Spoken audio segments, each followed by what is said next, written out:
Hi, my name is Vanessa. I'm with Our Revolution Western Maryland. We're conducting candidate interviews for the contested elections in Frederick County for County Council Districts 3, 4, and at large. And we're going to be posting these interviews on YouTube. Once we post them, you can watch, and then we'll take it to the members to a vote and see which candidate you would like to endorse for County Council. And the District 3 people running are Jasmine DeCola and MC Keegan Ayer. In District 4, we have Cavante Duckett, John Funderburg, Betty Law, and Nicholas Augustine. And for at-large, we have Renee Knapp and Brad Young. And please make sure to watch and vote for the person you would like to see as your representative in the County Council. Thank you.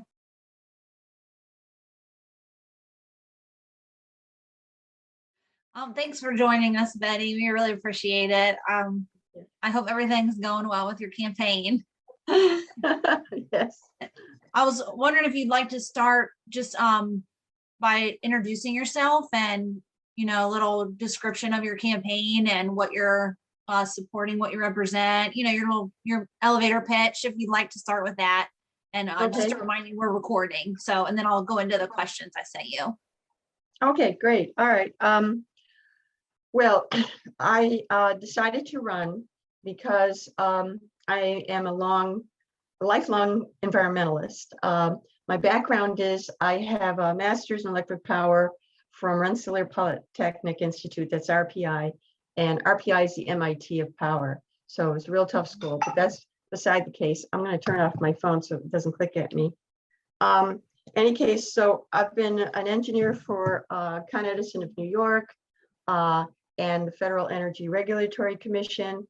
And I've done, for New York, I did construction projects, multi-million-dollar construction projects at 100 kV and above, that's 100,000 volts and above, like high circuit breakers, high voltage circuit breakers, etc. And I also did systems analysis, which is you look at the whole grid, do contingency analysis and pop-in generation to make sure the lights always stay on in case something happens. So I was a planner, contingency planner. And then I went, then we had a blackout that knocked out 50 million people in the Northeast, 2004 maybe, whenever it was, that caused Federal Energy Regulatory Commission to invent a whole new office and department. And so it was the Office of Electric Reliability, and I went to work there for 5 years for FERC. So before that, I was a special education teacher, and about 15 years in, I wanted something more intellectual. So I went back to school, and it took me, I don't know, about 10 years to get my second bachelor's because I was teaching full time, and I'd save somebody from committing suicide, and then I'd run over to do calculus. I was teaching at a psychiatric center. I ran a little school. And while I was running the little school, I also ran the union of 500 professional employees at this psychiatric center, which was in upstate New York. So, and also during that time, we were you're always fighting various environmental issues. So, so that's a little bit of my background. And why I'm running is that both Jessica Fitzwater and Kai Hagan will be off the council. That's our two environmentalists that'll be off the council. And we are facing, I can say this to you guys, you won't freak out, we are facing a climate emergency. We have 50-50, I just read yesterday, 50-50 chance of making a little bit better than horrible. And so as a county council member, everything that comes before us, we have to look at and say, is this going to help us? Is this going to help us, especially with getting ready for what's coming our way? And will this help us prevent making things worse? So almost everything that the county council touches has to do with agriculture, encouraging various industries, discouraging other industries, housing, civil rights, everything but getting the sheriff to behave himself.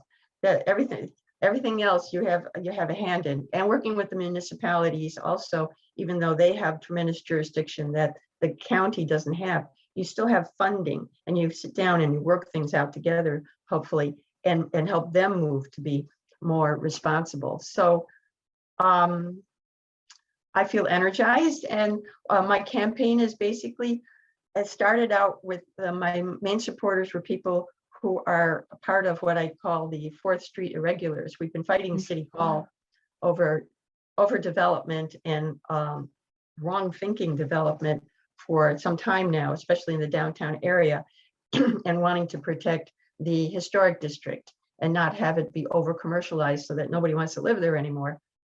And from that, I've been meeting with them, and we've been fighting City Hall for some time now. And so they are my core supporters.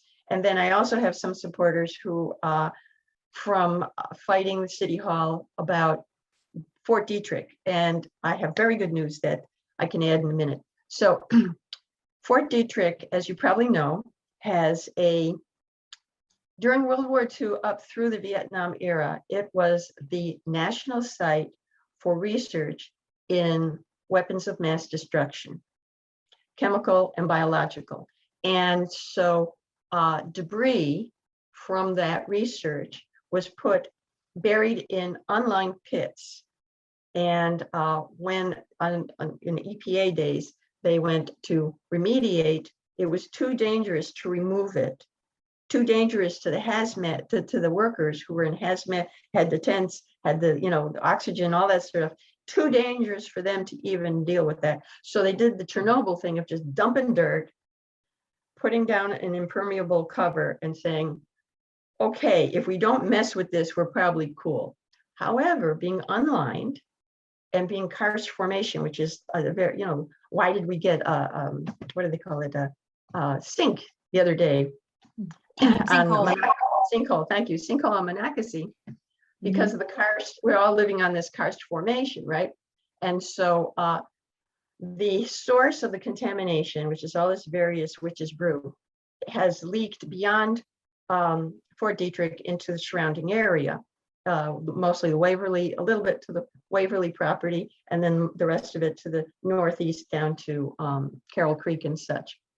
And the Army is working slowly at remediating it.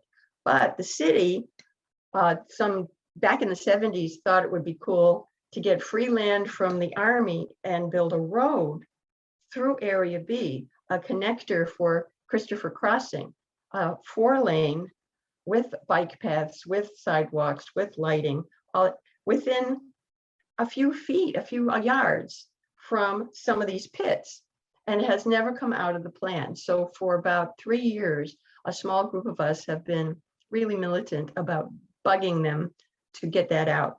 And part of that, and we'll come to that question later, is I helped to the campaign of Donna Gazumchuk to get reelected, and also Katie Nash to get elected, because both of them are adamant that we shall not have this road.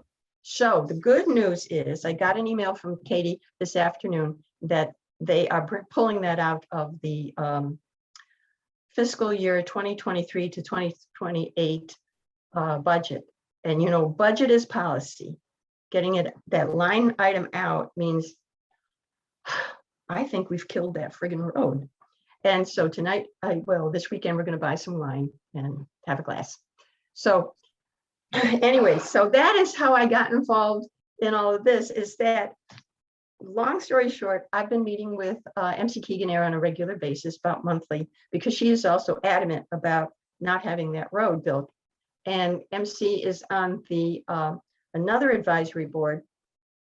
I'm on the RAB, the Restoration Advisory Board, which is the old nasty stuff on Fort Detrick. MC is on the, it has all these letters, but anyways, it's the containment lab. And that has its own issues.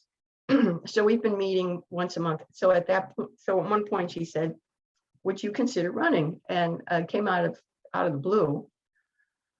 I thought, yeah, I'm retired. I'm passionate. Yeah, let's go for it. Worst thing that can happen is I'll lose, and then I'll be retired. And I've got a whole basement of books I want to read that I won't get to in 4 years if I get elected. So that's how that happened. Sounds like you're very qualified. You've done a lot in your career. So, and you want to do more. So it's Might as well exciting. use it, right? Yeah. I'll start with the first question for the interview. The first question we have is, what have you done professionally or as an individual that qualifies you for public office and might stamp you as a candidate that we would want to endorse? And you kind of already answered that, the first part, at least professionally and individually. You've done a lot that qualifies you, and have worked within city and county government.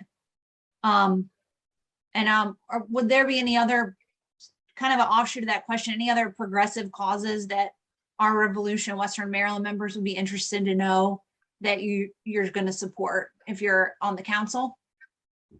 Okay, so you're right, that rolls into a different question, but yeah, so basically I've been advocating for clean air and clean water my whole life, and I've been involved in a number of fights that we've won. One of them was back in upstate New York. We lived in this charming village, which people would come and take photographs of it and put it in calendars, and it was named Amenia. Same guy who went around naming things. He named Vermont. He also named this town Amenia, which meant pleasing to the eye. So there was a farmer who, and when his farm was finished, he turned it into a gravel pit. After that, he turned it into a dump, and now he was encouraging the county to come put in an incinerator and a dump, and continue the dump.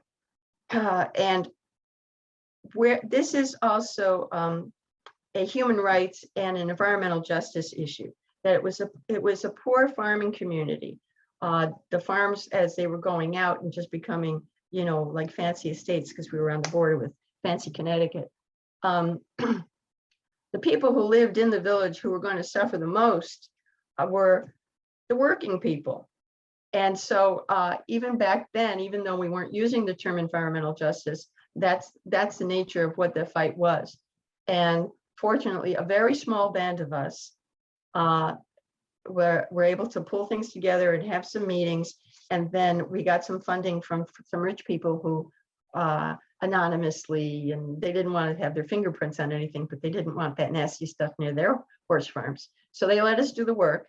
And we were able to show that the whole project was going to sit on an aquifer that was going to feed New York City. So if this dioxin from the incinerator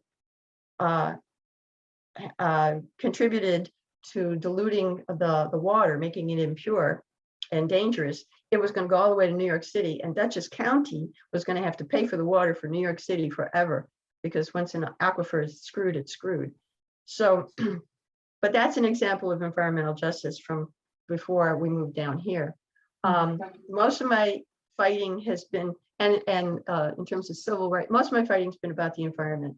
The other thing I fought for when I was running the union as a special ed teacher, a lot of I was grievance chair and also head of the union. But a lot of the fights we fought, nurses and doctors and I fought for patients' rights. And this was in the early days when patients were just heavily medicated, so that they're, Thorazine and all that nasty stuff from the 70s. And we would file a grievance that we did not feel the administration was honoring their rights as human beings and as Americans.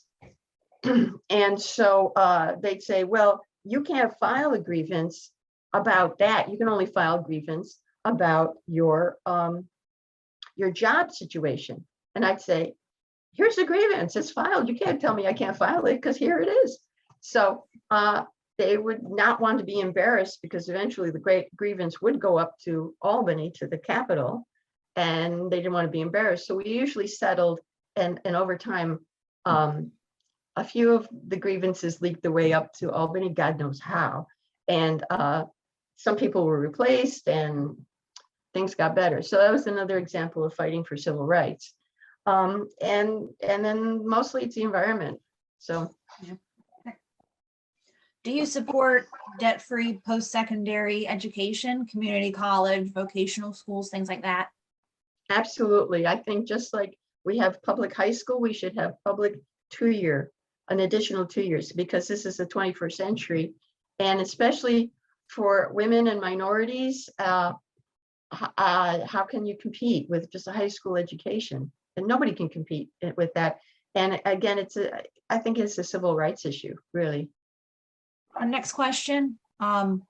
Women are still massively underrepresented in positions of authority like elected office, and they still earn less than men. We were wondering what you would do to advance equality for women in, Frederick County and in Maryland. Okay, well, first of all, I'm running. So I'm running as a woman, and well, I'm running as me, who happens to be a woman. Anyway, so there's more visibility as you get more women running, and encourages other people. Well, if she can do it, let me think about it. I could do it too. And also I canvassed very hard, as I said, for Donna Gazemchik and for Katie Nash, and also for Jennifer Doherty to get reelected as mayor. And I'm supporting Karen Lewis Young at this point. And so I'm supporting women. And let's see what else. And as a county council member, I will advocate that when the county considers giving contracts, that women contractors are considered in some kind of formula, so that they are not sidetracked when they do. A lot of contracts are such percentage for minority and women, and then the minority guys, it's always men. But I think that should be a separate category, because women have a really hard time in construction and those kinds of jobs, especially blue collar jobs. And as an engineer, often in my classes, I might be in a class of 40 people and I was the female. So they'd say, good morning, Elizabeth and gentlemen. And everybody laugh, But the thing is, you have to fight. So I'm thinking for women who are running a construction company or whatever, they should be considered as a separate category to give them a little extras to get them going. So in our Revolution, Maryland, we have a group in Howard County, and they did a no developer pledge for candidates that are running. And so we were thinking of doing something similar in Frederick County.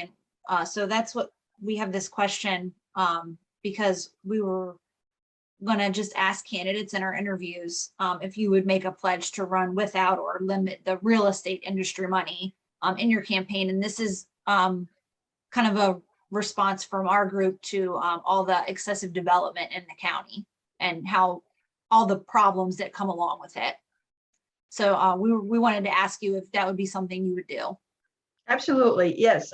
In fact, my earliest letters before I had anything put together for campaign, I wrote to people that, please send me some money to get kickstart this, but I'm not taking any money from developers. I'm not taking any money from real estate agents or anybody who, we've got a real problem with development in this county. And one of the things everybody needs to know, which I want to say one more time, I also support Jan Gardner. Anyway, even though sometimes she screws up, she's basically good. We all anyway, do. Yeah, we all do. So anyway, the point is, most of the development that is just coming down that pipeline and strangling parts of the county was under Blaine Young, which was carte blanche to people, to the developers. And so people say, oh, the development is terrible, and what is Jan doing? But actually, Jan has been trying to put the brakes where she can, but so much we are still building houses today that Blaine Young and his administration approved. So we have absolutely got to get a hold of this. This county is a gorgeous county and doesn't have to beg for people to build here. And one of the things I find really horrible about how they're building now is that I live in a development called Deerbought, and it was built about 20 years ago. So we have trees, and we have little park sections and places for the kids to play soccer and that sort of thing. We just happen to have the Monocacy at our back door, so that makes the entire back end of Deerbought is a walking trail along the Monocacy, which just happens to be that the developer couldn't build there because it's a watershed, but and it floods over. But the point is that it's a park-like setting. And now the developments that they're putting in are just squeezing people together. And that's another environmental justice issue, is the richer you are, the more land you have, the more fresh air you have. And so these developers are getting away with waivers. So instead of providing the parkland and the green space between the houses, they're saying, well, I'll give money to something down the road, and the percentage is less than if they had not built those houses, and there's all kinds of shenanigans. So that's my long and short of it. Thank you guys are asking me wonderful questions. I don't have to like censor what I'm saying. The next question is related to the climate emergency mobilization work group. The final report, this was done with the county council last year. Started in 2020, ended in 2021. It's a long-term strategy for development in the county that's included in it. And we were wondering if you could give an example of how you would implement one recommendation in the plan, whether it be legislation or policy. Okay, as an electric power engineer, I love the idea of electrifying everything. And so that's my favorite recommendation. And how I would do that is all the county buildings should be running on renewable energy. Just keep pushing that forward. The flat roofs of all these county buildings can have solar power. And if not on the roof there, we can work something out.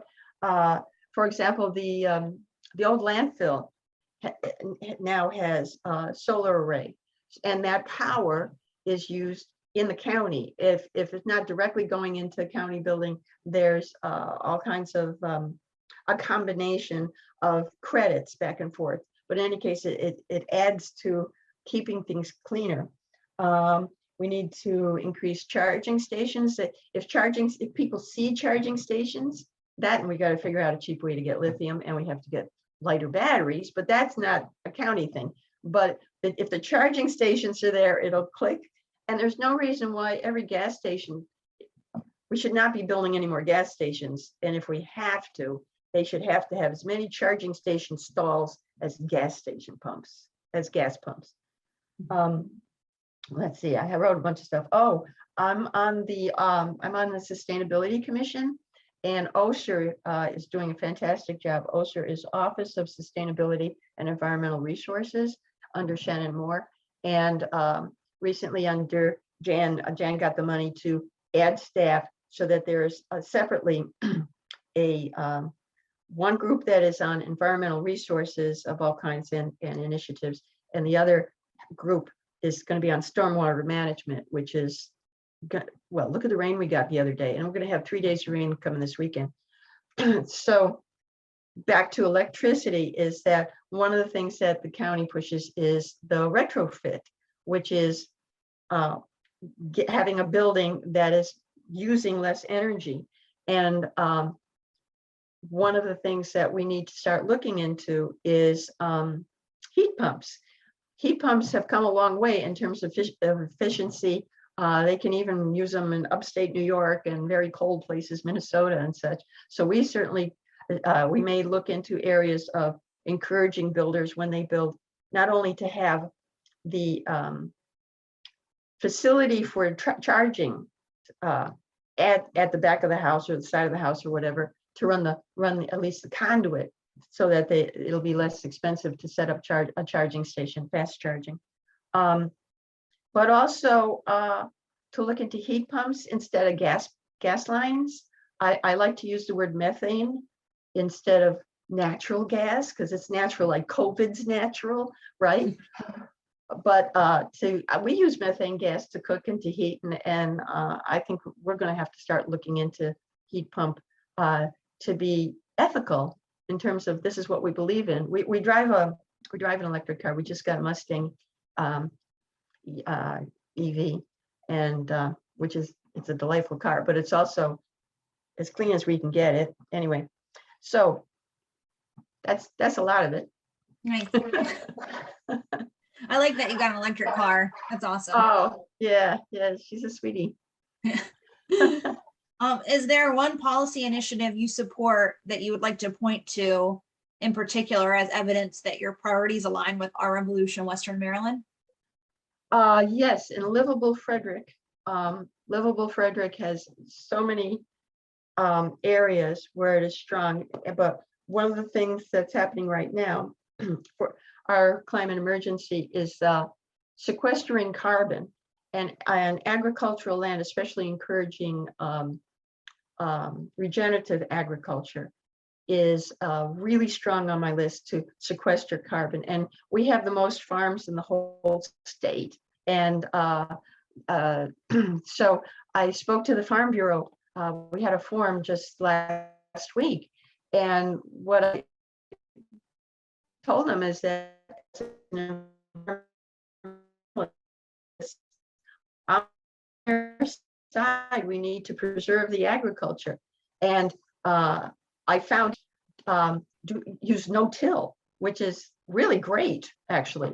So I think we're really that's one of the strong things that we can work with the farmers and to help them be resilient and profitable and sequester that carbon. And on May 18th, I sort of encouraged and sort of bullied the Sustainability Commission to vote that I will represent them at the Planning Commission, County Planning Commission, and speak to Sugarloaf Mountain Treasured Landscape. And so what we are applauding the Planning Commission about is their choice to extend the boundaries to I-270, to the Monocacy, and to the Monocacy battlefield, so that this huge area will be protected. And a lot of it is agricultural land where we can sequester carbon, and a lot of it is permeable land for storm runoff, and also to extend the overlay, the protective overlay, through that whole area. So I'm going to be speaking on the 18th for that. Great. That's where I live. So I'm excited. Where do you live? I live on Dobbs Road in Adamstown. Oh, okay. So surrounded by the farmland. So I'm excited for the future to see what happens and what they do. I think it's going to be pretty cool to the techniques you talked about. Mm-hmm. Yeah, it's really encouraging, really, really exciting. Mm-hmm. And just for the last part, would you like to give a final summation of why our Revolution Western Maryland members should support you? And also, if you could end with any forums you have coming up, if you have anything else scheduled that you'd like people to check out, you can go ahead and also, if you've got anything scheduled, we've got the planning meeting the 18th coming up for Sugarloaf. And then if you have any forums or any other interviews you're doing that you'd like to let people know about when they watch this. Okay, well, right now I don't have any more interviews, but the League of Women Voters asked everyone to answer some questions online, and they're going to use that as and they also, the League of Women Voters encouraged the Frederick News Post to also run our statements. And so I got an email yesterday from Ryan Marshall for an interview and a headshot, a professional shot, not a happy snap. And I don't think I've ever had since college, probably college yearbook. Anyway, so that'll be in the paper, and that'll be, a hard copy. It'll be not dynamic. And at this point, I do not have any other forums scheduled. I think I know Envision is going to have a forum, but it's going to be county exec candidates and also at-large candidates for the county council. Okay, but civic, I do have, I belong to a number of civic associations, and that is the Frederick County Sustainability Commission. That's past chair, and I'm a current member. Fort Detrick Restoration Advisory Board, which is the RAB. Members are advised by the U.S. Army, MDE and EPA on the monitoring and planned mitigation of Area B. And we come to the meetings and challenge them to give us more information than they would want to. And we are trying to push as a group and as an ad hoc group, trying to get the city, now that we think we've killed this road, the next thing to do is to have an overlay, an environmental overlay of Fort Detrick and surrounding area, and see if we can map out where the plume is going. And you know about that stuff. So that would be really useful for health and safety, obviously. So I'm try to work with the people I helped to get elected on the land management code in the city, whether or not I get elected to the county. I'm on the climate change working group, Sierra Club Catoctin group. I'm the treasurer because nobody else will do it. And and you know that's true. And we have an ad hoc group called Frederick Citizens for Responsible Growth, and that is this group that is downtown. And what else? Okay, past civic associations, Responsible Industrial Development, or RID. When we first came here to Frederick, we were told by the salesman that on the other side of the Monocacy would be another development just like ours. Then we find out that that the mayor of the times, Mr. Grimes, was going to put in heavy industry, like an asphalt plant and all kinds of nasty stuff. So even in Little Dearborn, we got together, we marched in front of the town hall and all that stuff. Eventually we got them to back off to the point of agreeing to make it office space. So if you go on Monocacy, you leave 26 and you go south on Monocacy, you will see, after the Dunkin' Donuts, you will start seeing all these commercial sites, offices. There's one area where they make pipes, and that was the initial thing. We weren't able to stop but they moved it way back. You can't really see it if you don't know it's there. You really wouldn't know. And the rest of the offices are very, very clean. So that was I would say 80% victory on that. Stop the incinerator in Amenia, New York. I was telling you about that. And if you